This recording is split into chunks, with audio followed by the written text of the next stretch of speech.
इस कार्यक्रम के पुण्यार्चक हैं विजय, जितेंद्र, नितिन, नवीन, वृषभ, आगम, हर्ष, वीर, युग, लाभ पाटनी, विजय टायर्स, औरंगाबाद, महाराष्ट्र।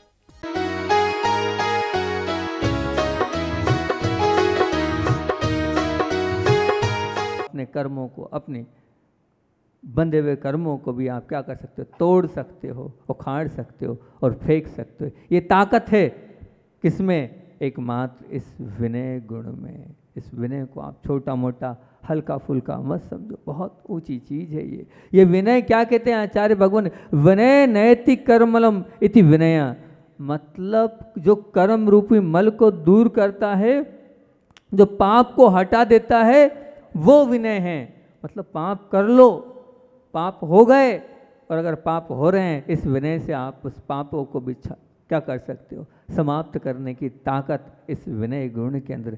विनयम नयति कर्ममलम इति विनय, ये परिभाषा आगम की आपके बीच में रख रहा हूँ। उसका अर्थ क्या है?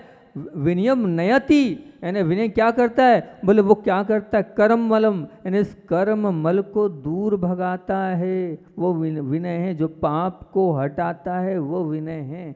क्या बात है, पाप को हटाना है आपको, कर्म मल को दूर करना विनय है। और क्या कहा है आचार्य भगवान? कहते हैं मूलाचार में कहा, सब ग्रंथों में कहा है, हर जगह कुंद कुंद ने उद्घोषणा करिएगी, विनय मोक्ष द्वारो, विनय ही मोक्ष का द्वार है। आप किसी भी भवन में प्रवेश करना चाहते हो तो आपको क्या दरवाज़ा ही खोलना पड़ेगा ना, बिना दरवाजे के आप अंदर नहीं जा सकते ना, बिल्कुल नहीं जा सकते। तो द्वार, क्या उपमा दे दिए, मतलब जाना तो द्वार से ही पड़ेगा। अब मोक्ष रूपी आप महल में चढ़ना चाहते हो तो चढ़ने के पहले विनय होगी, तभी आप मोक्ष महल में चढ़ सकते हो। वहाँ तक जाने की पात्रता तभी आपके पास आ सकती है, आए आपके पास, इसलिए विनय होना चाहिए, ये बोला है। और क्या बोलते हैं? विनयात यात्री पात्रताम, बोले ध्यान रखना, विनय से ही पात्रता आती है। अगर आप चाहते हो सच्चे पात्र बनना, तो पात्र बनने के लिए आपके जीवन में क्या होना चाहिए? विनय होना चाहिए। वो विनय आपके पास है तो आप सच्चे पात्र हो, सुपात्र हो। और विनय नहीं है तो आप अभी कुपात्र की गिनती में हो। बताओ, आप सुपात्र हो कि कुपात्र हो? सुपात्र बनना चाहते हो, झुकते चले जाओ, बिल्कुल झुकते चले जाओ, तो सुपात्र बनते चले जाओगे। विनय करने से वो सबको अपना बना लेगा। वो छोटा सा भी होगा, नई बहू भी आई है, लेकिन वो नई बहू जो है वो सबके हृदय में वास कर सकती है। काहे से? मात्र एक ही चीज़ से, विनय से वो सबको अपना बना सकती है। विनय के माध्यम से वो सबके हृदय में वास कर सकती है, सबको जीत सकती है। ये सामान्य चीज़ है, सबको जीतना और सबके हृदय में उतरना है तो सामान्य चीज़ है, लेकिन इसके माध्यम से भगवान बना जाता है। इसको हम नहीं समझ पा रहे हैं। इसके माध्यम से हमें ऊपर की वो सीट मिल सकती है, वो हम नहीं समझ रहे हैं। हमें समझना होगा क्या है यह विनय, किस प्रकार की है यह विनय। जब तक ये विनय को हम नहीं समझेंगे तब तक हमारा जीवन आगे नहीं बढ़ने वाला है। विनय करते तो हैं आप, विनय में कोई कमी नहीं है आपके। 5 प्रकार की आगम में विनय आती है। ये एक होती है लोकानुवर्ती विनय, एक होती है अर्थ विनय, एक होती है भय विनय, एक होती है यथार्थ विनय, एक होती है कामतंत्री विनय। ये 5 प्रकार की विनय हैं। अब ये कौन से काम की है और कौन से काम की नहीं है आप समझना। और आपके पास 5 में से 4 तो मैं मानता हूँ होगी सबके पास, 5वीं है कि नहीं है ये मैं नहीं कह सकता, लेकिन 4 तो सब हम सब लोगों के अंदर कूट कूट के भरी हुई है। इन चारों विनय का यहाँ कोई प्रयोजन नहीं है।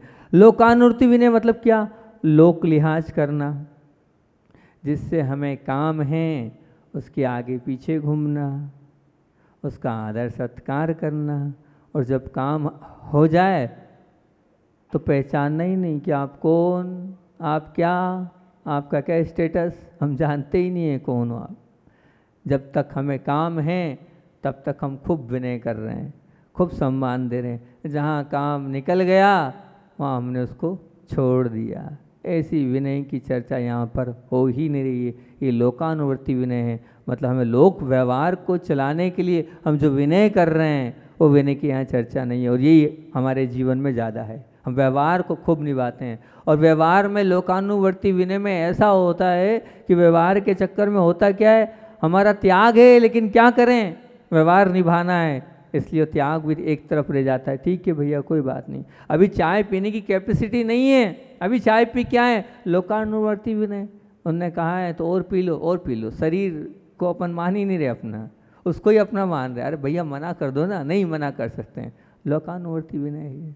सामने वाले को खुश रखना नहीं, अपने आप को भी हमें देखना है कि हम इस विनय के माध्यम से कहीं ऐसा तो नहीं है कि हमारे शरीर को ही हम खराब कर रहे हैं। और इस प्रकार के जो विनय अगर है वो कोई काम की नहीं है। दूसरी अर्थ विनय, अर्थ विनय से मतलब क्या, पैसा कमाने के लिए हम खूब विनय करते हैं, खूब विनय करते हैं। कैसे अर्थ, मान लीजिए दुकानदार हैं, क्यों नवीन जी, दुकान पर कोई कस्टमर आ गया, हालांकि आपकी दुकान पे ऐसा नहीं आता होगा, कपड़े वालों के यहाँ ऐसे कस्टमर, गहनों वालों के ऐसे कस्टमर बहुत आते हैं। वो रूपाली जी हंसने लग गई, उनकी दुकान शायद कपड़े की है। कोई कस्टमर आ गया, आने के बाद क्या, आप लोगों ने तो सुना ही होगा, इसको बहुत बार सुन चुके, आया है, उसको बिठाया है, पूरा आपने सब साड़ियाँ सब कपड़े दिखा भी दिए हैं, और उसके बावजूद भी वो पसंद नहीं कर रहा है और चार बात सुना के जा रहा है, आपके यहाँ कुछ भी नहीं है, आप बड़े प्रेम स्नेह से उसके साथ करें, अभी नहीं 3 दिन बाद और नया स्टॉक आएगा, बड़े मुस्कुराते हुए आप उससे ऐसा कह देते हैं। क्या कारण है, अर्थ विनय, यहाँ पैसे के कारण विनय हो रही हैगी, करना पड़ता है ये ऐसी विनय। तो ये क्या, ये अर्थ विनय भी यहाँ कोई काम की नहीं है। और ये है हमारे अंदर, हम पैसों के लिए न जाने कहाँ कहाँ तक किस किस के, एक ऐसा व्यक्ति जो सब व्यसनों से क्या है पूरित है, लेकिन फिर भी हम उसकी विनय करते हैं अर्थ के कारण। एक ऐसा छोटा व्यक्ति जिसके लिए हम समझेंगे कि कहीं कोई वो मतलब किसी प्रकार से भी किसी तरह से भी हमारे विनय के योग्य नहीं है, लेकिन नहीं, जहाँ अर्थ होता है वह हम सब कुछ करने को तैयार हो जाते हैं। अपने सिद्धांतों से समझौता कर लेते हैं अपन, अपने उसूलों से समझौता कर लेते हैं अपन, अपने आप को बहुत सीमित मानसिकता में ले आते हैं उस अर्थ विनय की चक्कर में, मात्र उस अर्थ विनय की चक्कर में। तीसरी है कामतंत्री विनय।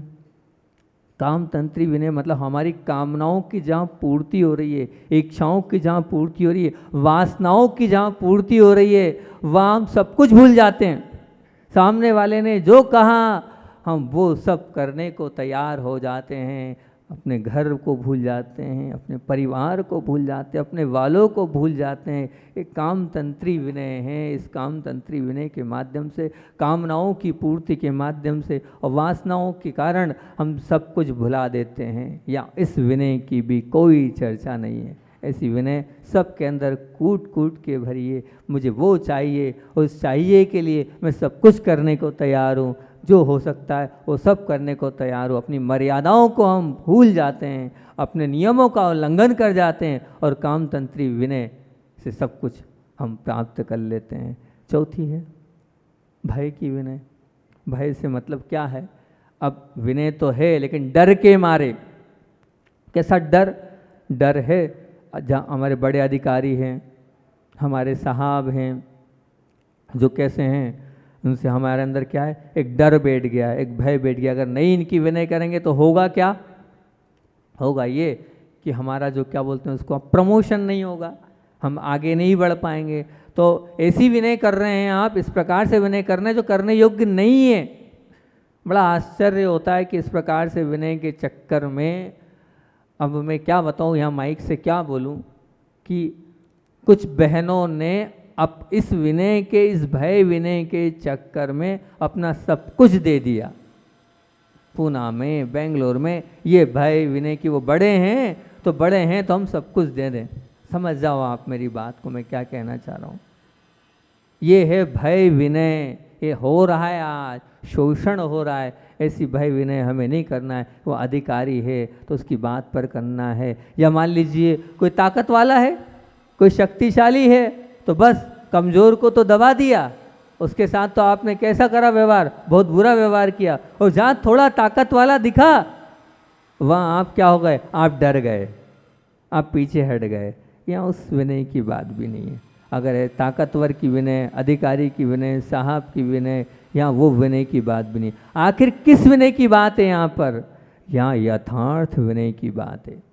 यथार्थ विनय वो है, ये ऐसी विनय है, सच्ची विनय की बात है, आंतरिक विनय की बात है। वो आंतरिक विनय क्या है? वो आंतरिक विनय किसकी करना है? तो बोले पूज्य पुरुषों को अपने जीवन का आदर्श बना लो। पूज्य पुरुषों को अपने जीवन का आदर्श बना लो, अपने हृदय में विराजमान कर लो। प्रत्यक्ष में तो विनय कर रहे हो, लेकिन परोक्ष में भी उनकी विनय करो, तब कहेंगे कि आपके अंदर वो विनय है। नहीं तो प्रत्यक्ष में तो सब करते हैं, हम सामने हैं तो हमारी जय जयकारा तो खूब हो रही है, लेकिन जब नहीं रहें और तब भी आपको याद आए, वो परोक्ष विनय कहलाएगी, वो परोक्ष विनय।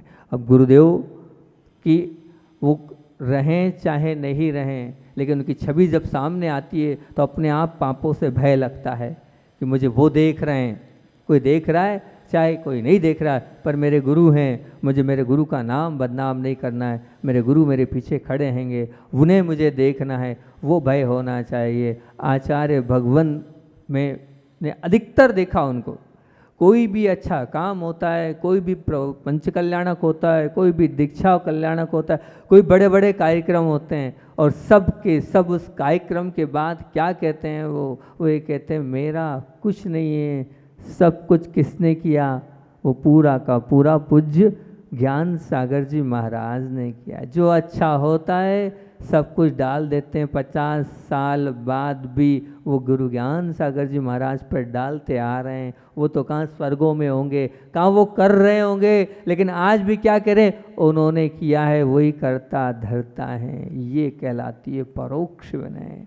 हम बाहर सामने तो करते हैं, लेकिन नहीं होने पर अगर हमारे जीवन में विनय आ रही है तो ये मान के चलना ये विनय कार्यकारी है, अन्यथा कोई मतलब की नहीं है। ये है कि नहीं हमारे अंदर विनय? हमारे हृदय में प्रभु और गुरु विराजमान है कि नहीं? अगर गुरु विराजमान है तो सदैव आप कहोगे भैया मेरे पीछे कोई ना कोई देखने वाला तो है, कोई ना कोई समझने वाला तो है। मैंने कुछ किया, मेरे माध्यम से कुछ हुआ और मेरी कोई गलती हो गई तो मेरा जो होगा सो होगा, लेकिन मेरे पीछे मेरे परिवार का, मेरे गुरु का, मेरी समाज का, सबका नाम बदनाम होते चले जाएगा।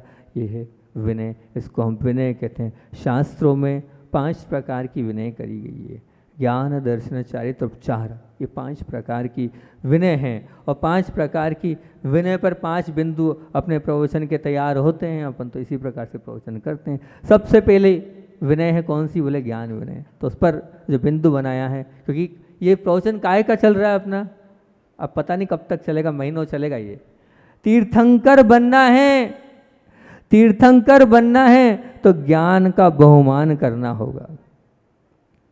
तीर्थंकर बनना है तो ज्ञान का बहुमान करना होगा। तीर्थंकर बनना है तो दर्शन को आधार बनाना होगा, दर्शन को आधार बनाना होगा। तीर्थंकर बनना है तो चारित्र को आचरण में लाना होगा। तीर्थंकर बनना है तो चारित्र को आचरण में लाना हो। याद कर लो, 3-4 दिन चलेंगे बिंदु, आपको रिपीट करना है। तीर्थंकर बनना है तो उपचार को सम्मान देना होगा। तीर्थंकर बनना है क्या कहलाता है, सब बताएंगे उपचार क्या कहलाता है। उपचार को सम्मान देना होगा। और तीर्थंकर बनना है तो तप को जीवन में उतारना होगा। तीर्थंकर बनना है तो तप को अपने जीवन में उतारना होगा, तप को अपने जीवन में लाना होगा। तप नहीं होगा तो ध्यान रखना कुछ नहीं होगा। सबसे पहला बिंदु अपना कौन सा है कि तीर्थंकर बनना है तो क्या करना पड़ेगा? आपको बहुमान को अपने जीवन में लाना होगा। ये बिंदु बनाया हमने, हम सब बनाते हैं अपने हिसाब से, उन बिंदुओं को तैयार कर लेते हैं। तो यही बनाया हमने कि तीर्थंकर बनना है तो ज्ञान का बहुमान करना होगा। कैसे वो ज्ञान का बहुमान होता है, क्या वो ज्ञान है, किस प्रकार से हम अपने ज्ञानावरणी कर्म को बढ़ा सकते हैं, किस माध्यम से हम उस सब को प्राप्त कर सकते हैं जो हमारे पास नहीं है, उन सब को आप प्राप्त कर सकते हो ज्ञान की विनय के माध्यम से। लेकिन आपको 5 बजे छोड़ना है और 5 बज चुकी है, और ये जो पूरा का पूरा ज्ञान कैसे प्राप्त हो, कैसे हमारा क्षोभसम बढ़े, कैसे हमारी बुद्धि निर्मल हो, कैसे हम उस केवल ज्ञान तक पहुंच सकते हैं मात्र एक ज्ञान की विनय से। उन सब की बातें किस प्रकार से वो ज्ञान की विनय की जाती है, उस पर मैं आपके बीच में कल चर्चा करूँगा। वो पूरे बिंदु आपके सामने रखूँगा जिनके माध्यम से आपका वो ज्ञान निर्मल बनेगा, पवित्र बनेगा। सब लोग बोलते हैं हमारी बुद्धि क्यों नहीं चलती है, हमें क्यों नहीं याद रहता है, क्या कारण है कि हम याद तो कर लेते हैं और भूल जाते हैं। इन बिंदुओं को आपने जीवन में उतारना तो निश्चित तौर से आपका क्षोभ परम और निर्मल बन सकता है। इस पर अपन चर्चा कल करेंगे, क्योंकि 5 आपका बज गया हैगा। और आचार्य भगवान का 2-3 मिनट का संस्मरण आपके बीच में, क्योंकि वो उसको नहीं सुनाते हैं तो आपको ऐसा लगता है महाराज जी ने कुछ नहीं सुनाया। तो आचार्य श्री का एक पुराना संस्मरण आपके बीच में रख रहा हूँ, क्योंकि बात चल रही है भगवान बनने की। तो भगवान बनने पे कल परसों एक संस्मरण सुनाया था आचार्य श्री जी का हमने 2 दिन पहले। और बात और एक और इसी प्रकार से कि जो महान लोग होते हैं वो लक्ष्य अपना पहले से बना लेते हैं। वो लक्ष्य जो बनाते हैं उन लक्ष्यों की प्राप्ति की ओर वो अग्रसर भी होते हैं और पहुंच भी जाते हैं, निश्चित तौर से पहुंचते हैं। जब आचार्य भगवान छोटे थे 9 या 10 वर्ष के, तब अपनी माता के साथ वो बाजू वाले किन्हीं अजैन व्यक्ति के घर में गए। और जब वो वहाँ गए तो बुलाया था किसी कार्य से, तो सब पूरे लोग गए थे। तो जब विद्याधर उस घर में देख रहे तो बड़े बड़े फ़ोटो लगे हुए थे। उन बड़े बड़े फ़ोटोओं को देखकर उन्होंने माँ से पूछा कि माँ, ये जो इतनी सारी फ़ोटो लगी किस किस की है ये फ़ोटो? तो माँ ने बताना प्रारंभ किया कि बेटा ये जो फ़ोटो हैं ये राष्ट्रपति की है, ये जो फ़ोटो हैं ये जो है ये प्रधानमंत्री की है, ये जो फ़ोटो है ये कृष्ण जी की है, ये जो फ़ोटो है ये महावीर भगवान की है, ये जो है विनोबा जी की फ़ोटो है, ये महात्मा गांधी की फ़ोटो है। सब फ़ोटो बताते जा रहे थे और फिर बोले ये नेहरू जी की फ़ोटो है और ये देश के बहुत बड़े नेता हैं, बहुत बड़े क्या हैं, देश को चलाने वाले हैं, इन्हीं के माध्यम से देश चल रहा है। जैसे उन्होंने देखा और उनके बाद उन्होंने क्या कहा कि बस ऐसे ही नेता मुझे भी बनना है। क्या बोला? वो 10-11 वर्ष के बालक ने उन फोटोओं को देखकर क्या कहा, बस ऐसा ही नेता मुझे भी बनना है, मैं भी इसी प्रकार का नेता बनूंगा माँ। इस प्रकार के उन्होंने कहा था। जब भी कोई बड़ा नेता आता था आसपास में, वो विनोबा जी को भी सुनने वो वहाँ से गए थे। जब विनोबा जी आए थे तो उनके पूरे प्रवचन उन्होंने सुने। तो उसका संस्मरण एक और है, वो मैं बाद में आपको सुनाऊंगा किस प्रकार का वो संस्मरण है। तो ऐसे जो देखते हैं कि ये बनना है और फिर वो बन जाते हैं। आपने ये बनना है, ये बनाए कि लक्ष्य बनाओगे तभी आप लक्ष्य तक पहुंच पाओगे। सभी पहुंचे इसी भावना से। बोलिए आचार्य भगवान विद्यासागर जी महामुनि राज जी।